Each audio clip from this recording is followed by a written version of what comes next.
Called as partners in Christ's service, called to ministries of grace. We respond with deep commitment, fresh new lines of faith to trace. May we learn the art of sharing, side by side, friend with friend, equal partners in our caring, to fulfill God's chosen end. Christ example, Christ inspiring, Christ's clear call to work in worth. Let us follow, never faltering, reconciling folk on earth.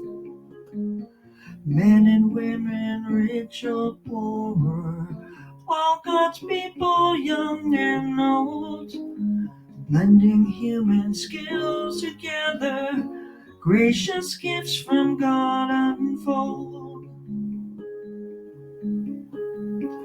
Thus new patterns for Christ's mission, in a smaller global sense, help us bear each other's burdens, breaking down each wall of offense.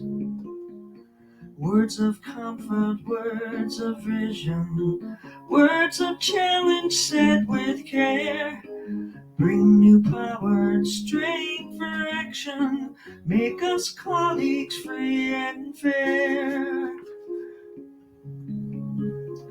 So God grant us for tomorrow ways to order human life that surround each person's sorrow with a calm that conquers strife. Make us partners in our giving, our compassion to increase, messengers of faith thus giving hope and confidence and peace.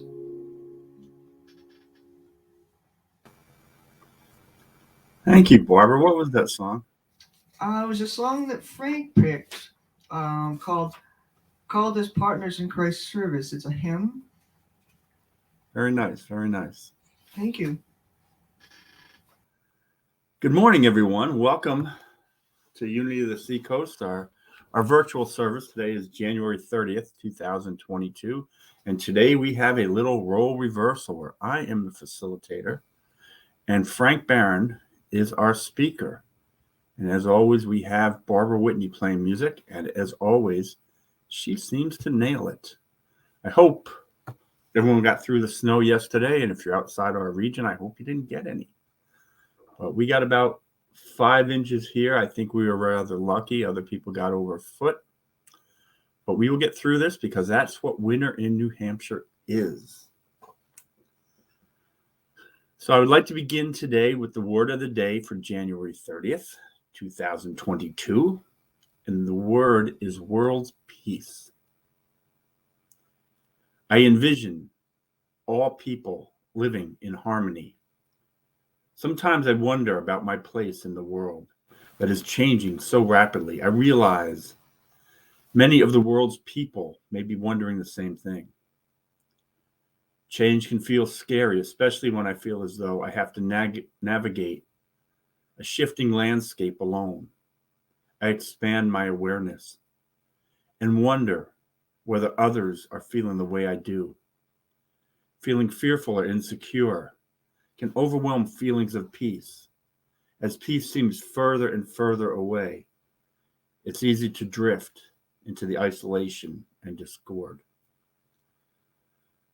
I pray reclaiming peace by feeling my divine entity and identity as a child of God. I remember that all people share in this divine identity. I include all the world's people in my prayer, envisioning us coming together in harmony to create a peaceful world. From Hebrews chapter 12, verse 14. Pursue peace with everyone and the loneliness without which without no one will see the Lord. I'm going to try that again. Pursue peace with everyone and the holiness without which no one will see the Lord. That's like a tongue twister for me, so forgive me. The word again for today is world peace. I envision all people living in harmony. So again, welcome. We are Unity Seacoast. We are virtual. I'd like to next go to our mission statement. Our mission statement is we are a loving, nurturing community dedicated to being a positive path to spiritual living, to awaken the oneness with God within us all. I'd also like to encourage you guys to visit our website, unityoftheseacoast.org. We're always changing it. Our talks are uploaded there each week. Also, they're on our YouTube page. We broadcast now live to YouTube. Trying to reach as many people as possible. Scrolling across the screen is our address, unityoftheseacoast.org. And there is a donate page, Tithely button. Our app that we use is Tithely. It's a simple way to click and give to our church in support of what we do. So I hope you feel inspired enough to do so because we need it. Should you not feel comfortable using that, we can do it the old-fashioned way. We have a mailing address. And our mailing address has been updated. We had it wrong for a couple weeks, though, but it is now Unity of the Seacoast, P.O. Box 1676, Dover, New Hampshire, 03821. If anyone wishes to be added to our prayer list, or if anyone is looking for a tax form for last year, please email me at Tom Schuyler or at tschuyler@yahoo.com, and that is scrolling across the bottom. We have a prayer list, and we send prayers to Unity, so we hold them for 30 days, and we send them off. But also, we pray about you weekly with a group of people. So if there's anyone that you need for that, please send me an email.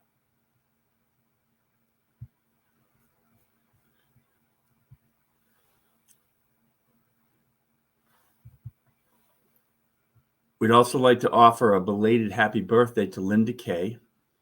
I hope it's wonderful. She's out in California in the sun, so she missed the snow, and I hope you're having a great time, Linda, and happy birthday. The first of every month, Charlie has a meditation at 7 p.m. It's the first Monday in each month. If you missed the last one, we add it to our website so you can view it there. And please join us for that. That'll be a week from Monday. Next week, I begin a 2-part series on prosperity using Edwene Gaines' book, The 4 Spiritual Laws of Prosperity. She is great. There's nothing that I can come up with that tops what she's written. So if you don't have a copy, it's a good copy to have. But it's also an inspiring book, and I hope you guys tune in for that. We also will be planning another meeting, like an annual meeting, but because we revised some of our bylaws to update it for Unity, we just want you guys to look at it and approve it. But you should be getting an email when we've set up a time. We've heard back from Unity. So look for an email for that. We've also been broadcasting live on YouTube, and our talks are archived on YouTube as well as our webpage. So if you miss talks or want to look back at anything, any of our special services or any special guests, like you probably will for Frank today, please go there and check us out. Then following the service today, we will have a fellowship. That ID is scrolling across the bottom. It's a Zoom fellowship. The number ID is 856-2435-5947.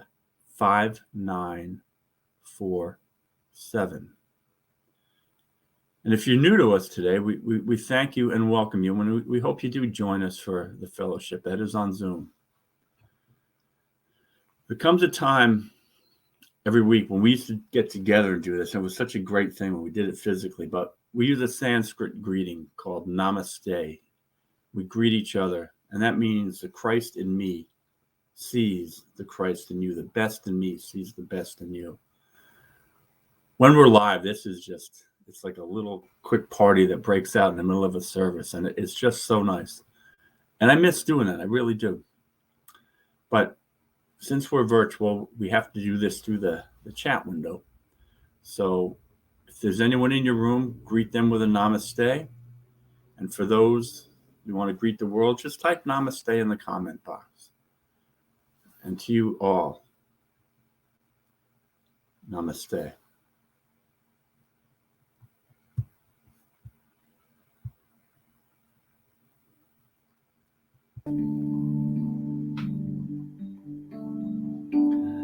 I am so blessed. I am so blessed. I am so grateful for all I have. I am so blessed. I am so blessed. I am so grateful. I am so blessed. I am so blessed. I am so blessed. I am so grateful for all I have. I am so blessed. I am so blessed. I am so grateful. I am so blessed. I am so blessed. I am so blessed. I am so grateful for all I have. I am so blessed. I am so blessed. I am so grateful. I am so blessed.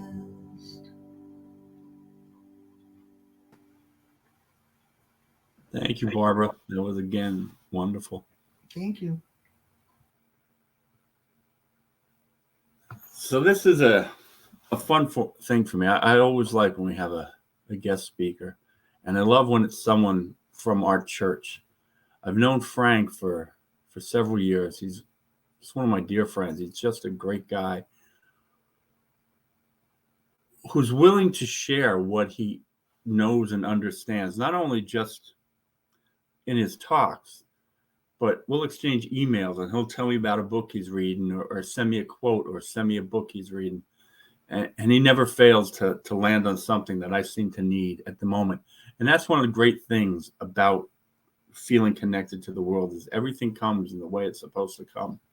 And Frank lives by this. I'm very honored to call him my friend. I'm very honored that he listens when others talk and when he listens to me, but I'm very, very honored when he shares his insight. Frank is a special education teacher in Boston, and talk about giving. That's a special gift to do that. There's a certain kind of patience in that, and I say that from experience, because there was a time I had to drive special needs kids around to fill in for a person who was taking a vacation, and there's a lot that you process in those moments, just to give of yourself, but receive from them. And Frank does this always. He's just has that ability to give and receive and process and live life in the moment. So I am very honored and very thankful that he asked to speak. So without further ado, I'm going to introduce my friend and our speaker today, Frank Barron. Wow. Thank you, Tom. Such a fine introduction. I'm not sure, but I think I'm about to drool on my shirt. Just kidding. Well, welcome, everybody. Really pleased that you could join us. So I'd like to begin this morning with a New Testament story. It's taken from the Gospel according to St. Luke, chapter 10. A certain lawyer tempted Jesus, saying, Master, what shall I do to inherit eternal life? Jesus said unto him, What is written in the law? How readest thou?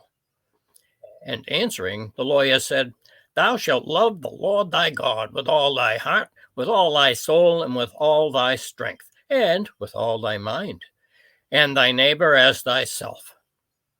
And Jesus said unto him, Thou hast answered right. Do this, and thou shalt live. But the lawyer, willing to justify himself, said unto Jesus, And who is my neighbor? Jesus answered with a story. A certain man went down from Jerusalem to Jericho and fell among thieves, who stripped him of his raiment and wounded him and departed, leaving him half dead. And by chance there came down a certain priest that way, and when he saw the wounded man, he passed by on the other side. And likewise a Levite, when he was at the place, came and looked on the wounded man and passed by on the other side. But a certain Samaritan, as he journeyed, came where the wounded man was, and when he saw him, he had compassion on him. And he went to him and bound up his wounds, pouring in oil and wine, and set him on his own beast, and brought him to an inn, and took care of him. And on the morrow, when the Samaritan departed, he took out 2 pence and gave them to the host, and said unto him, Take care of him, and whatsoever thou spendest more, when I come again, I will repay thee. Then Jesus said to the lawyer, Which now of these 3 thinkest thou was neighbor unto him who fell among the thieves? And the lawyer said, He that showed mercy on him. Then Jesus said unto him, Go, and do thou likewise. For me, this passage serves such a fine example of the difference between selfishness and caring for others. The thieves are obviously blatant takers, and the lawyer is obviously concerned only with making himself look superior with his efforts to trick Jesus. But Jesus is the right thinker. Jesus does not react, he responds. He does not berate the lawyer by saying something like, Look, you self-seeking airhead, don't you get it? Takers are losers like you. Givers are winners. No. Jesus does not berate the lawyer. Rather, he uses a story that gently brings the lawyer to recognize the vital concept of giving.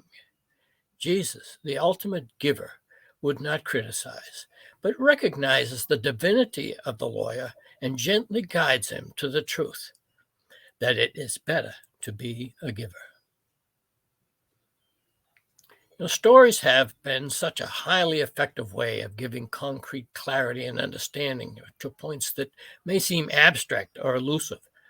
And the parable Jesus used was so powerfully effective. As we all know, Jesus was a great user of parables in his teachings. We all encounter both givers and takers along our life pathways. And I think that our awareness of the needs of others and of giving opportunities depends largely on how we are living our lives. Back in the days of my youth, I was truly a taker. I'm an alcoholic. In AA, I learned that addiction, whether drugs or booze, is the most selfish state a human being can be in. True, I now have 42 years of sobriety, thank God, but I'll never forget that my sobriety is a sacred gift I received from a true giver. A true giver who overcame great personal challenges, became a unity minister, and as a true giver was there for me. Reverend Thomas Newman, my personal savior, who brought me to know giving.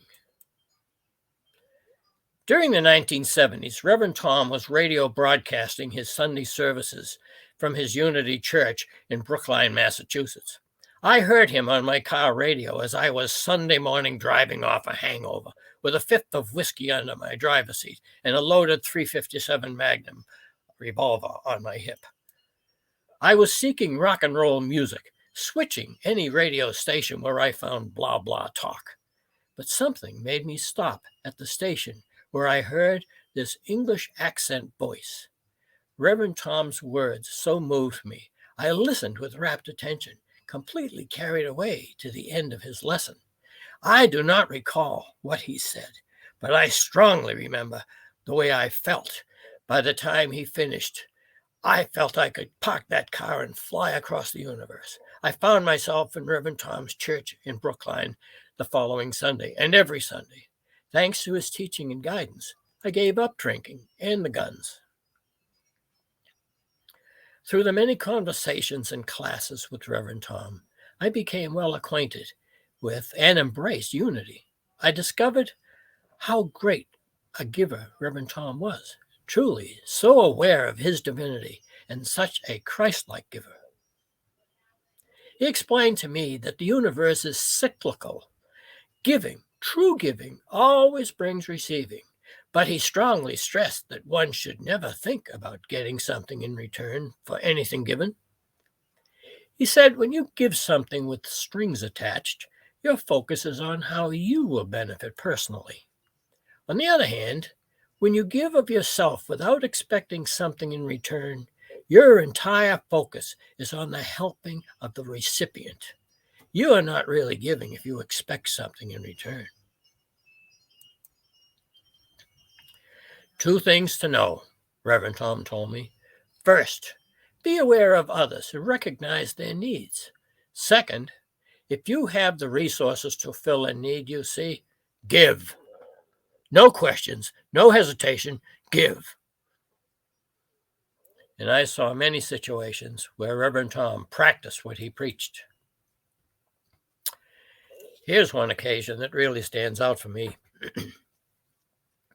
An older woman came to Reverend Tom, tremendously upset because her old car had broken down and needed expensive repair. She did not have the money to repair her car, and without her car, she could not get to work. She would lose her job. No job, and she would lose her apartment and be homeless.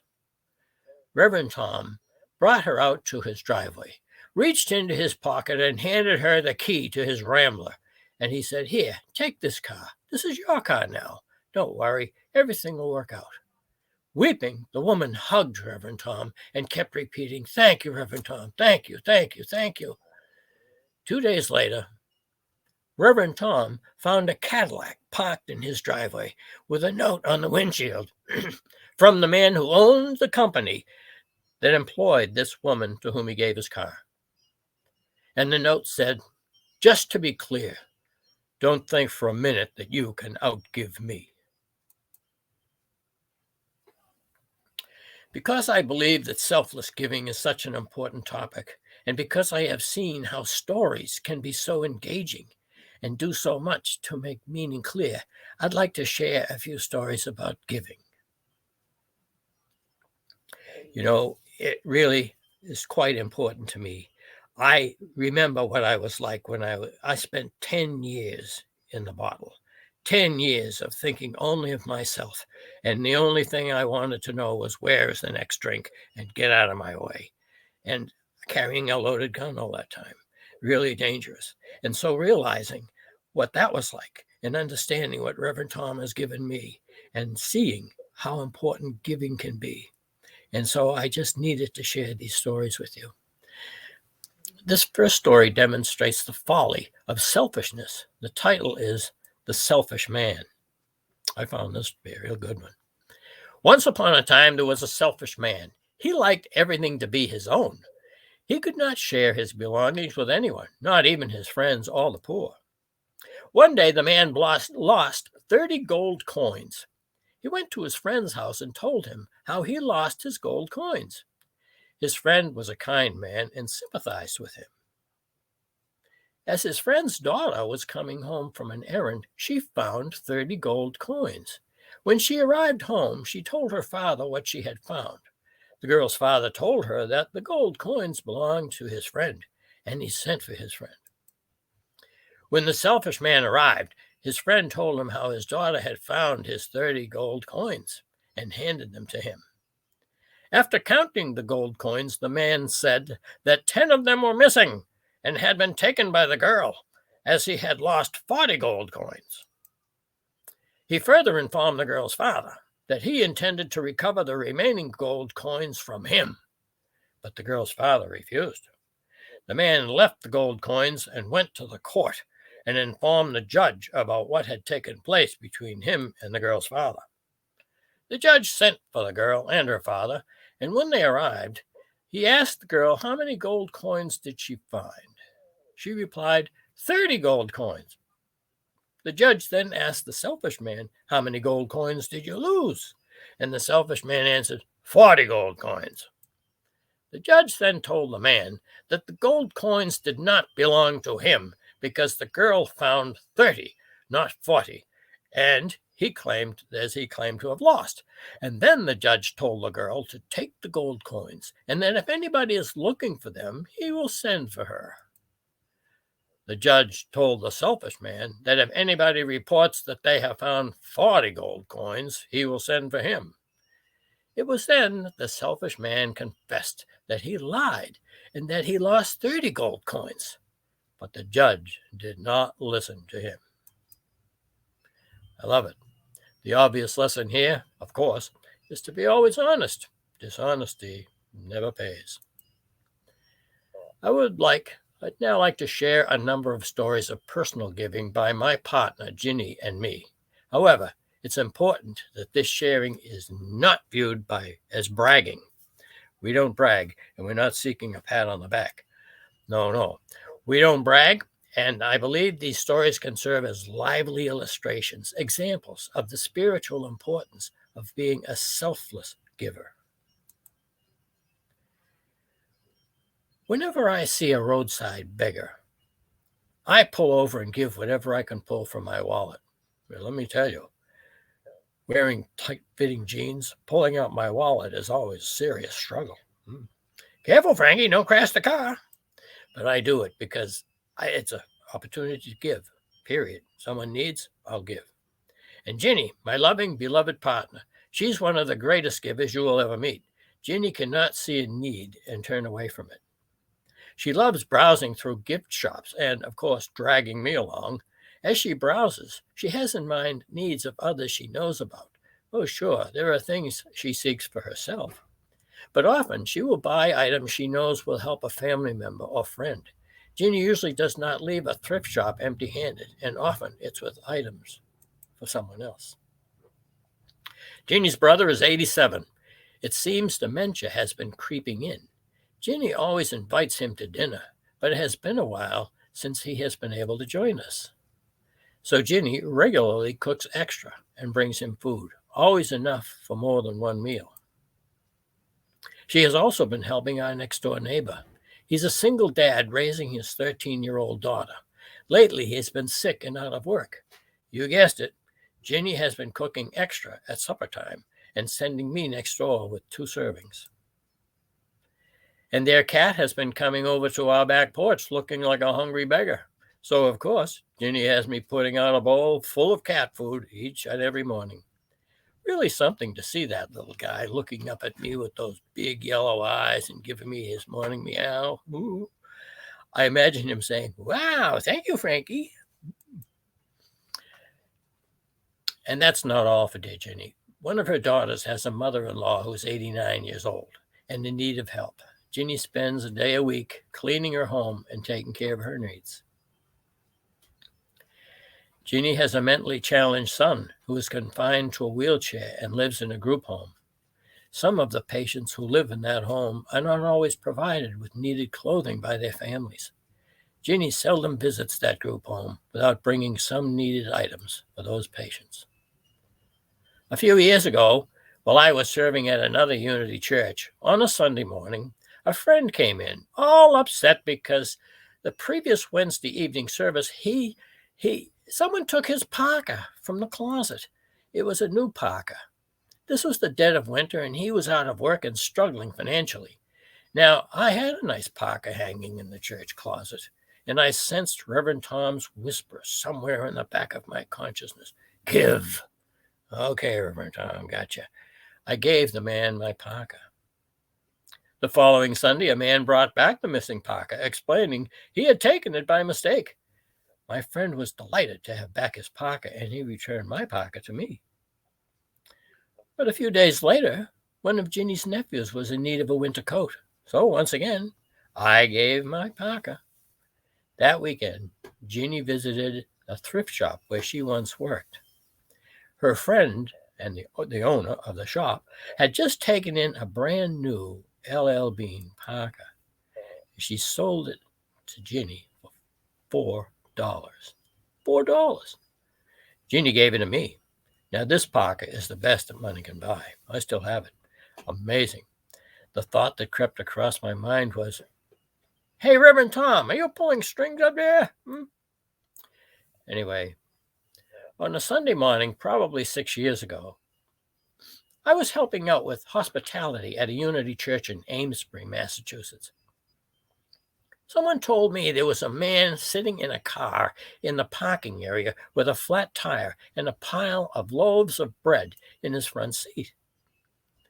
I then noticed several of the congregation looking him over, but not approaching him to ask what he needed. I went out to speak with him. His name was Bill, and he told me his story. His left front tire went flat the night before, just outside our parking area, and he already had a donut spare on his left rear wheel. He recently became homeless, had been living in his car, and he worked doing random delivery jobs. As for the bread, he said he collected day-old loaves of bread from stores and delivered them free of charge to homeless shelters and soup kitchens.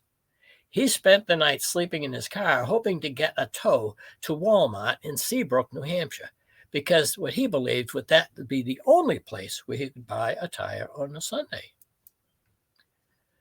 I believe I felt Reverend Tom nudging my soul. Or was it the Christ in me? What I was aware was my own conscience saying, "Actually, Frankie, what's the difference? Do something about this." It was clear. Yes, there was a genuine need here. And yes, I could help.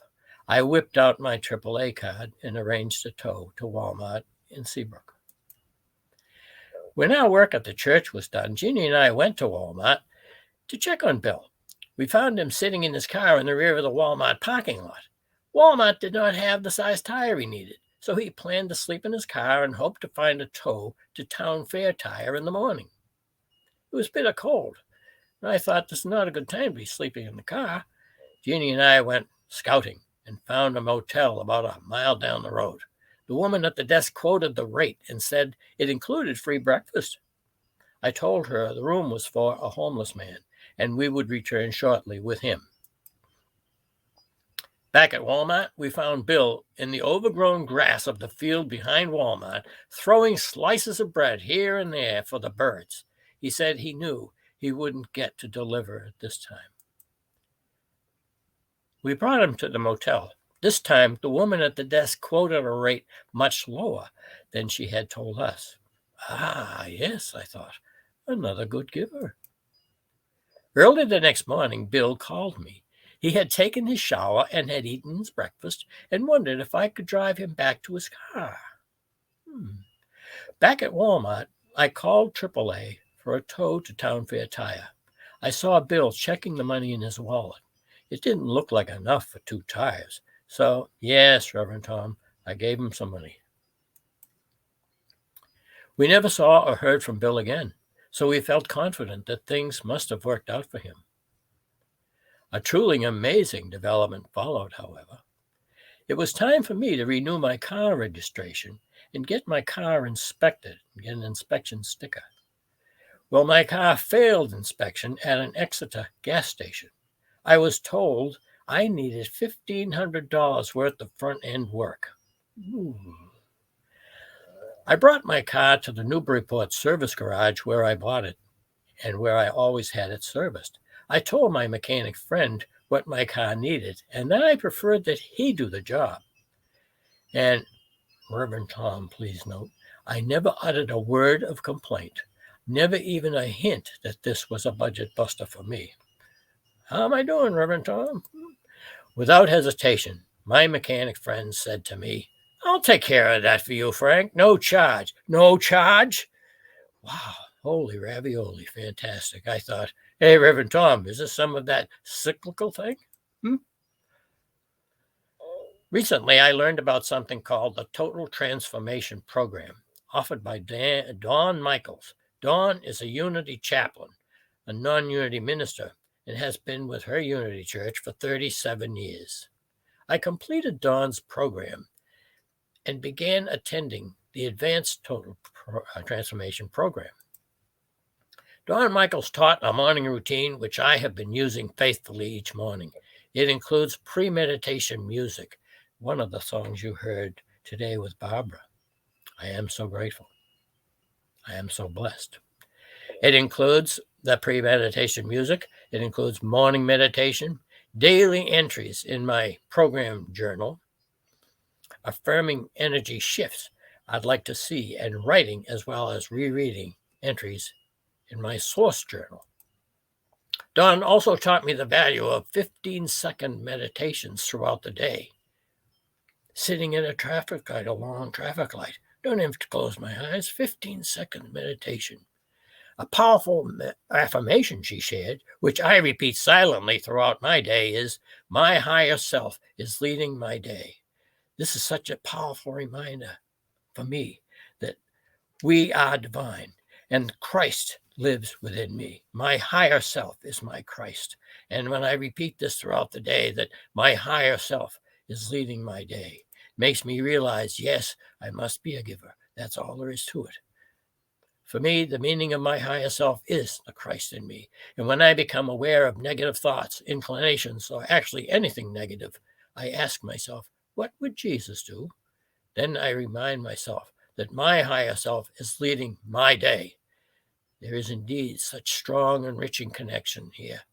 From Jesus' powerful example in the story of the Good Samaritan, to Reverend Tom's teaching of giving, selfless giving, to our spiritual leader, Tom Schindler's inspiring talks here at Unity of the Seacoast, and to the guidance of Dawn Michaels in her Total Transformation Program.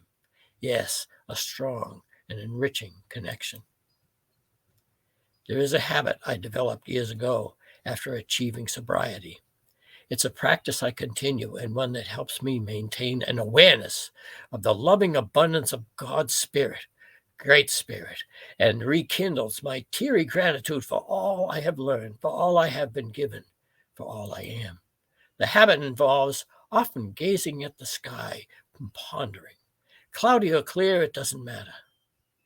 You see, across from our home, enormously tall trees stand, waving gently against the vast sky. Trees that have stood here since way before my arrival on this planet. And it's like they are pointing to the vastness of the great beyond, the vastness of the universe. And as I look past the treetops, a renewed awareness settles over me. How the boundless generosity and love of Great Spirit is there, always there, maintaining order of all that is out there, always here in me, always giving. And as I ponder, gratitude tears sometimes ooze down my face. And the moment brings to mind the lyrics from the first stanza of the song, How Great Thou Art. O Lord my God, when I in awesome wonder consider all the worlds thy hands have made, I see the stars, I hear the rolling thunder, thy power throughout the universe displayed. Yes, Reverend Tom, I will give. Frequently gazing at the sky and recalling these words, this keeps me mindful that I am the recipient of such abundance, and therefore there is so much I have to give, and just maybe my selfless giving will ignite the inner light of gratitude and the inner light of giving in others. As I live my way through each day now, it's like the Christ is nudging, and Reverend Tom is hovering, and Tom Schindler and Dawn Michaels are smiling and nodding, and all are whispering, give, Frankie, give. Einstein called intuition a sacred gift. Dr. Jonas Salt said, intuition will tell the thinking mind where to look next. Two facts to consider here. Meditation increases intuition. And number two, meditation helps in accessing intuition. It is my hope that we have seen the tremendous benefits of selfless giving. And knowing that intuition can guide us in this, and that meditation is the pathway there. Let us now take this into meditation. Find a comfortable position. Elevate your vision slightly up to where the wall meets the ceiling. Then close your eyes. Gently close your eyes. Take a deep breath and then exhale. While exhaling, focus your attention on your breathing as you feel your body relax. Feel your body relaxing from your head to your feet. Relax and go deeper.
Prepare to come back now.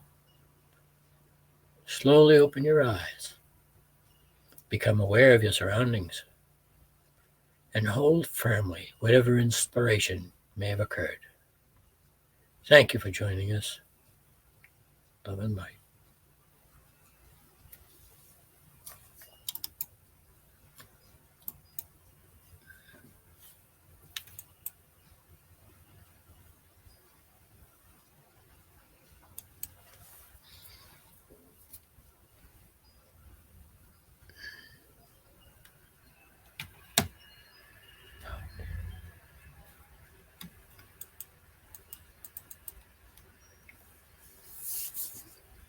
Is this where Tom comes in?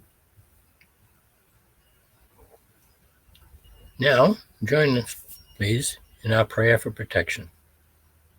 Tom, you lead us with that? Sure. Before we do that, I'd like to do the prayer of Affirmate, Tithes, and Affirmations.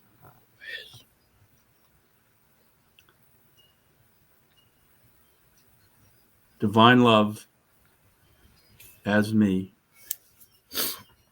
blesses and multiplies all that I am, all that I have, all that I receive. And so it is. And I'd like to take a moment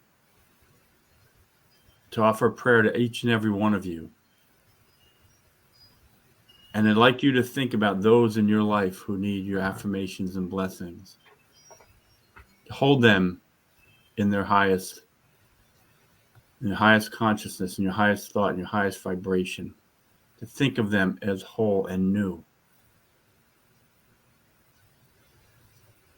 If you feel comfortable, write their name in the chat.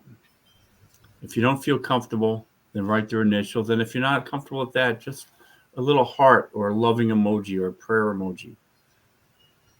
And if you can, if you have a relationship with this person or anyone, reach out and tell them that you are thinking of them and that you love them. The fastest way for a prayer to land is to let that person know and tell them you're thinking of them. Even if it's just, I hope you're having a great day. We would like to close this with the prayer of protection.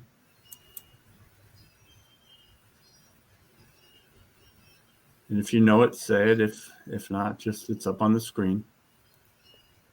The light of God surrounds you. The love of God enfolds you. The power of God protects you. And the presence of God watches over you. Wherever you are, God is, and all is well. Amen.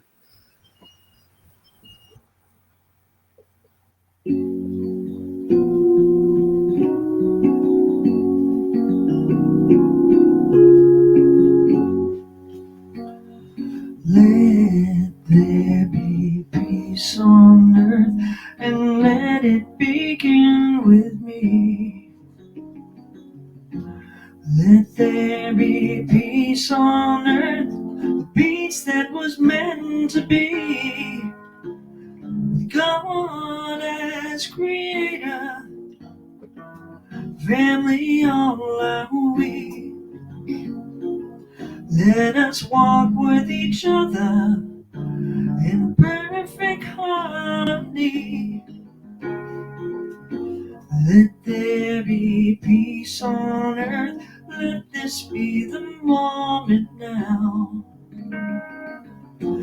With every step I take, let this be my joy's vow. To take each moment and live each moment